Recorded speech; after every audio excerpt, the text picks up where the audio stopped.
Hi there, I'm Clifford Bates, and welcome once again to Reading Aristotle's Nicomachean Ethics.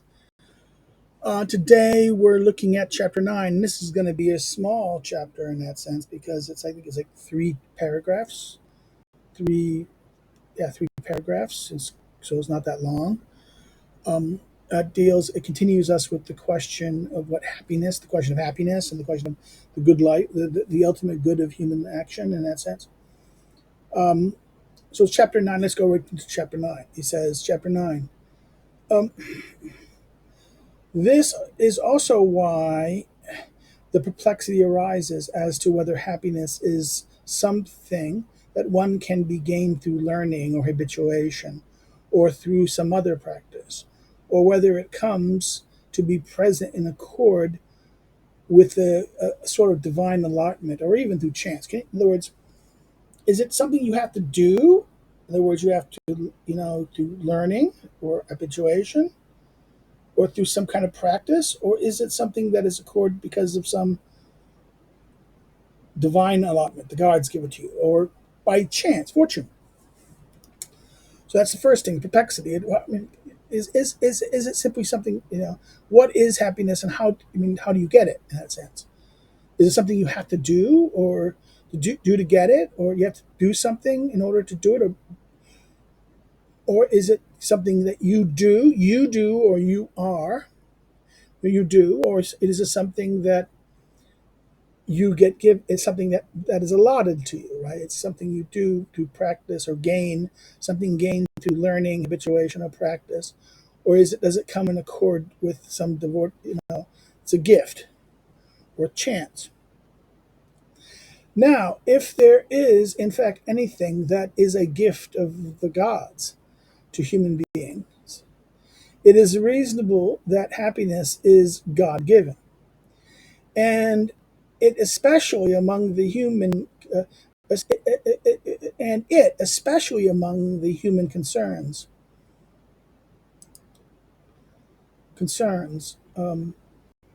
insofar as it is the best of them. So therefore, if there is something that the human concerns, the things that concern human, it's a gift from the gods, happiness would be, because this is the best of them. But perhaps this would be more appropriate to another examination. Remember, perhaps this question is more appropriate to another examination. Yet it appears that even if happiness is not God sent, but comes to be a present through virtue and a certain learning or practice, it is among the most divine things. So even if it is not something that's God given, but is done through, it is still one of the most divine things. For the prize of virtue, or excellence, arete, for the prize of virtue, arete, or its end appears to be best, Aristos, and to be something divine, godly, and blessed, divine and blessed.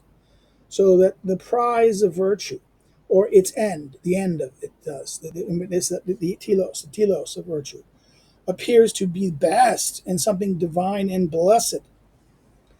It would also be something common to many people, right? For it is possible for it to be available through a certain learning and care to all who have not been rendered defective in point of virtue. So therefore, as long as you've not been rendered defective arete excellence, you are capable through a certain learning and care. So it's unless there's something about you that has been defective, that you are defective or rendered defective in the question of virtue.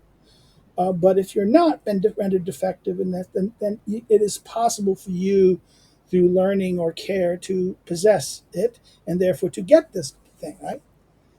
And if it's better to be happy in this way rather than through chance, it is reasonable that this is how happiness is acquired. If in fact what accords with nature is naturally the most noble, the most beautiful possible state, the most noblest, the noblest possible state, the most beautiful part of it. possible state. And similarly to is and similarly to is what accords with art and with cause as a whole, and especially the best art or cause. So therefore, this is an interesting point. He says that it's better to have it through this sense of earning, through your virtue, through your action of being in virtue. And it's available. It's open to everyone who is not defective to the point of rendered defective in the point of virtue. In that sense, it's open to all who have not been rendered defective. So it's through a certain learning or a certain care. And this is better. To be happy this way is the better. It is better to be happy this way than through chance. Why? Because chance means you have no control over it. You have control over this. This is something you can do. It's something it's up to you. It's yours. Chance is something it's not. You don't have the power to that. It's not your. It is not yours. So therefore, through chance, it is not that. So therefore, it is reasonable that this is how happiness is acquired, right? For it is in what accord to nature. In other words, it is in fact what accords with nature. Nature wants you to what is naturally the noblest possible condition in that sense. And similarly, too, what accords with art, and the with cause as a whole, right? And especially the best art or cause, right? To entrust the greatest and most beautiful thing, noblest thing, to chance would be excessively discordant. In other words, something you have. It is an action, something you are capable of doing. You bring about. It is something within your power. In that sense, in Machiavelli's sense, I would say this too.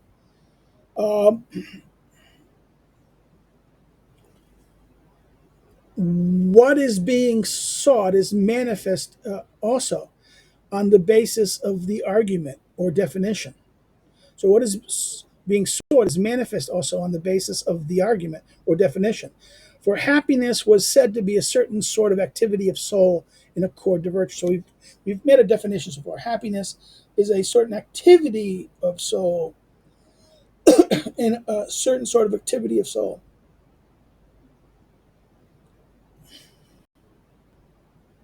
Now, of the remaining goods, some must necessarily be present. Others are co-workers and by nature useful in an instrumental way. So therefore, the highest good is that happiness is about this activity of the soul. But the remaining goods, some must necessarily be present, and others are co-workers and by nature is only instrumental in an instrumental way. And these points will be in agreement also with those made at the beginning, where we posited that the end of the political art is best, and it exercises a very great care to make citizens of a specific sort, namely good and apt to do the noble things, the beautiful things, kalos, tas kalos, the you know, the beautiful things, the noble things.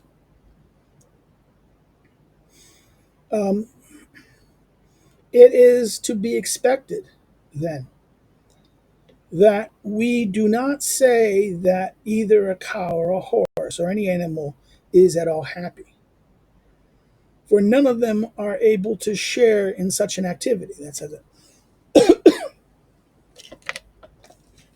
Hold on. My throat is like, ah. In other words, only an animal has the potential to reason. Remember, it's an activity of soul in accord with virtue, but it seems to be that there's activity of reasoning involved. The use of reason, virtue,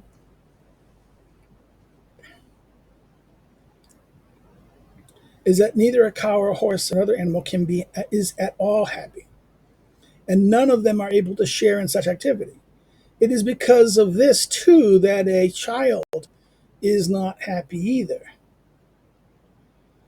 He is not yet able to do such things on account of his age, though some children are spoken of as blessed on account of the exception involved in their case, or a hope, the ellipse, or hope in their case.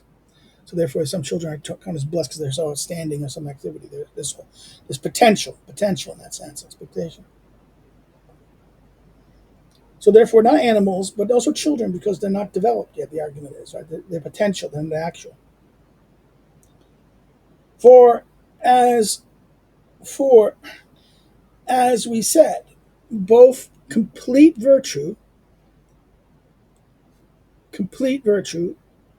and a complete life are required. So therefore, happiness is required. Both a complete virtue and the complete life are required. Many reversals, and all manners of fortune arise in the course of life. And it is possible for someone who is particularly thriving to encounter disaster in old age, just as the myth, just as the myth is told about Priam in the Trojan tales. Right, Priam, the highest respected king of Troy and the Homer's Iliad, witnesses destruction of his own city in the course of the Trojan War, so loses all that his great virtue and fortune had bestowed on him, not least his 50 sons. Right, this is the Iliad. So therefore, it's this idea that wait a minute, a complete life, a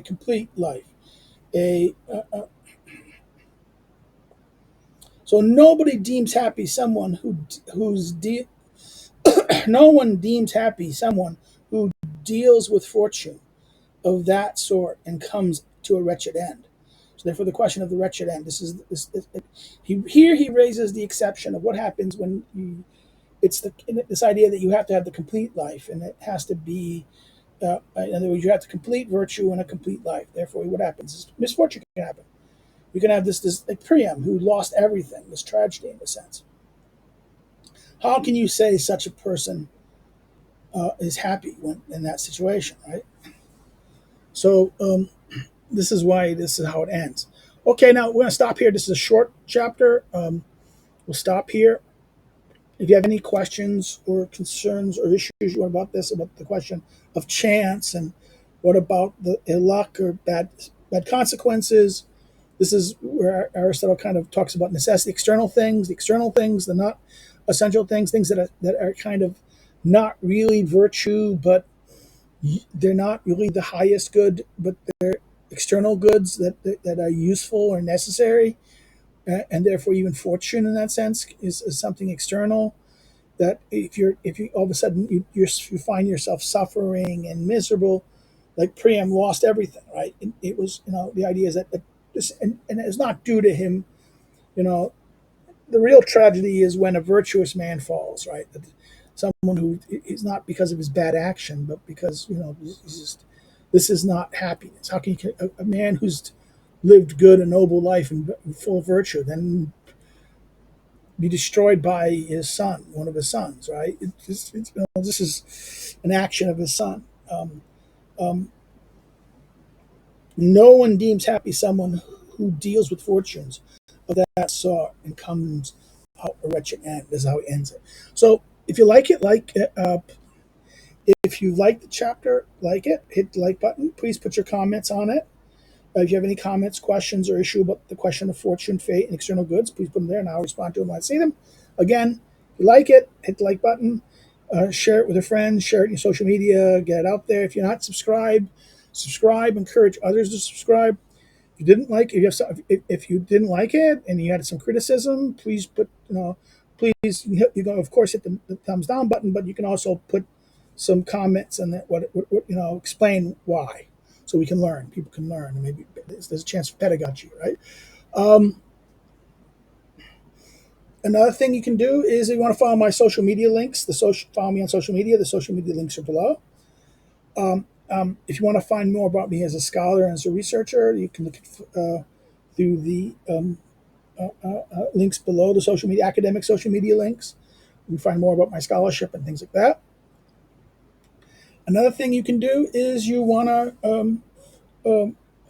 help me to do what I do. You can do so through subscribe to our Patreon. You can kind of help me to do what I do. You can financially do that. Or the other way you can do so is buy one of my books that listed below. So that's it. We're going to stop today. It's going to be short. Remember, the rule is a chapter a day. We'll stop here. We'll continue next time on chapter 10.